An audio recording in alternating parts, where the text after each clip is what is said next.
Welcome back to my YouTube channel. Make sure to like and subscribe to the channel for more interesting stories like these. Now, let's get into today's story video. AITA for purposely stopping my classmate from winning an award and subsequently making her cry. This is a situation that is truly getting on my last nerve. Almost everyone believes I'm wrong and people are whispering about me behind my back. I'm not sure if what I did was right or not. I'm absolutely befuddled. Please be of assistance. I was 13 years old when I was involved in a major bicycle accident, and I am now 17 years old. My face is scarred in 2 places, both of which are really severe and long. As a consequence, I've been subjected to a lot of bullying. The majority of girls describe me as being tall, repulsive, and frightening. People make fun of others by asking questions such, "Why don't you just up with throw away for 2K19?" Or, "Why don't you just up with throw away for 2K19?" It's something I've become used to. Those people weren't that significant to me in the first place. But there's this girl I've known since I was in middle school who I've always admired and respected. Let's give her a call again, shall we? Sorry for the inconvenience, but I'm not sure how this works. Right up until a few days ago, I had a tremendous crush on her and wanted to be with her. In my perspective, she was honest, attractive, and excellent in every way. My family is really supportive, and they urged me to approach her about going on a date with her. Because I am proficient with the guitar, I created the whole song for her enjoyment. I traveled to a neighboring city in order to pick up her favorite chocolate and other stuff she requested. The first time in my life that I felt like going out and asking someone out, I was certain that no matter what I did, she would see me for who I am, and at the very least accept me as a friend, and I was right. The moment she finally consented, I was ecstatic. A great restaurant was visited, and we enjoyed ourselves before taking a 30-minute tour around the neighborhood. She was quite kind to me. The next week or so was really beautiful. People started to take notice of me, and even her friends appeared to be kind toward me. I honestly grieved every day because I felt so fortunate to be receiving so much care. Nothing could have prepared me for the photographs that were sent to me through email by a friend of hers who was on Instagram and followed Beck. I was completely duped and disgusted. For example, I fulfilled his lifelong ambition by being his Valentine's, making his day by finally allowing him to speak with my friends. He is ugly, but beautiful people adore ugly people, #uglypoplamatter, and many more phrases have been used. I was then informed by Beck's friend that she evidently preferred a favorable social media image and had as a result persuaded all of her friends to be kind to me and endure me until the first week of March, after which they were to withdraw themselves from my company. Due to the fact that she had fallen behind in her community service, she apparently wanted to acquire some ridiculous positive role model award for her college application. As well as believing that playing with my emotions for a few days would be harmless, she believed that she was the lovely one since she was the only one who would pay attention to me despite my purported unattractiveness. I burst into tears and was very shocked. My heart was beating faster and faster. After doing some research on this reward, I learned that it has a Facebook page dedicated to it. I checked with the authorities to see whether her name was on the list of candidates, and then I utilized an alibi that included a colleague at work and family members. She seemed to be in a lot of tears after she received news from the committee that her nomination had been pulled from consideration. I am now far more isolated at school, but I have no regrets and am a great deal happier as a result. Edit. I am very appreciative for not only not judging me in that sense, but also for showing me love and support. Each and every one of your comments means the world to me. I'm really weeping as I read some of the encouraging comments. Except for my family, no one has ever uttered these things to me. I know it may seem ridiculous, but it really means the world to me and my friends. Thank you from the bottom of my heart. Edit 2. The response has been very tremendous.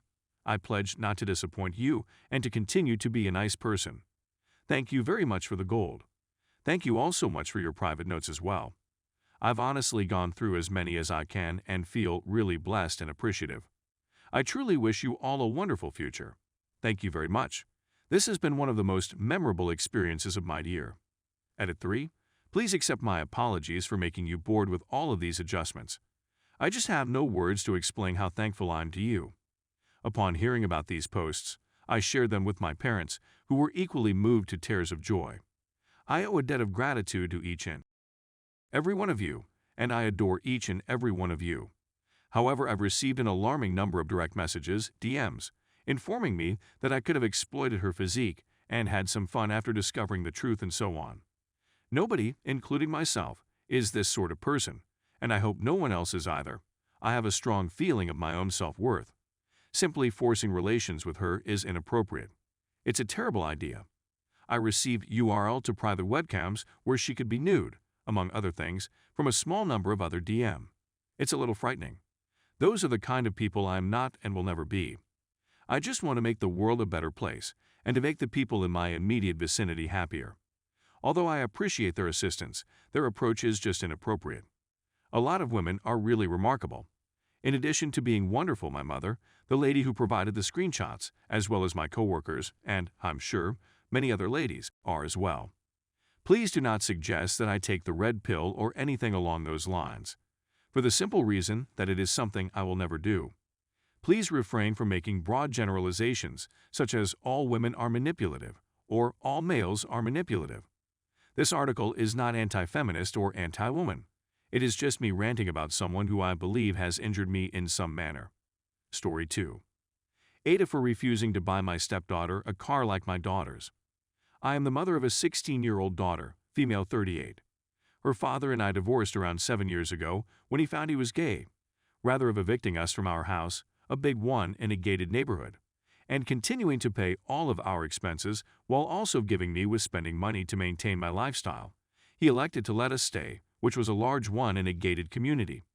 I met my current husband during the following 2 years. We married a year later, and he moved in with me and my child. He and my ex are great friends, which is especially crucial considering that my ex is still a big part of our lives. He also offered me a portion of his house as a wedding gift, which I am currently occupying. I'm the only owner of it now. My husband has a child with his ex-girlfriend. They have shared custody, and she lives with us half of the time, which works well for us. The problem is that my ex-husband pays for our daughter to attend a very expensive private school, buys her expensive gifts, and surprised her with a $60,000 vehicle for her birthday. My husband is unable to provide his daughter the same opportunities. For the most part, this is due to my husband's ex-optimism wives that they would be reuniting, and she is harming her daughter's relationship with her stepsister. My child used to share her possessions until her stepsisters started purposefully damaging them for no apparent reason. That's when my husband created a rule prohibiting them from borrowing from one another. I stay out of it because she refuses to accept me as a father, and I'm not going to force her to. My husband has a good job, but it is nothing like as profitable as what my ex earns, and since we both agreed that taking care of the house is enough help from my ex, our income is restricted to what he earns. What I regard to be more than adequate is as follows. My stepdaughter's 16th birthday is coming, and she has requested the identical car that my ex-husband gave my daughter. We, of course, refused, stating that we would find her a car within our budget. She had a rage tantrum and threatened my husband, stating she would never speak to him again unless he bought her the exact car she desired. He is hesitant, but I will not back down. $60K plus is significantly less than what he makes in a year, and it would bankrupt us both. We are still paying off his student loans and some medical debt he has. On the other hand, he adores his daughter, and I feel slightly terrible about this since she would not have asked it if my daughter had not received the automobile for her birthday. So, what is the story with AITA?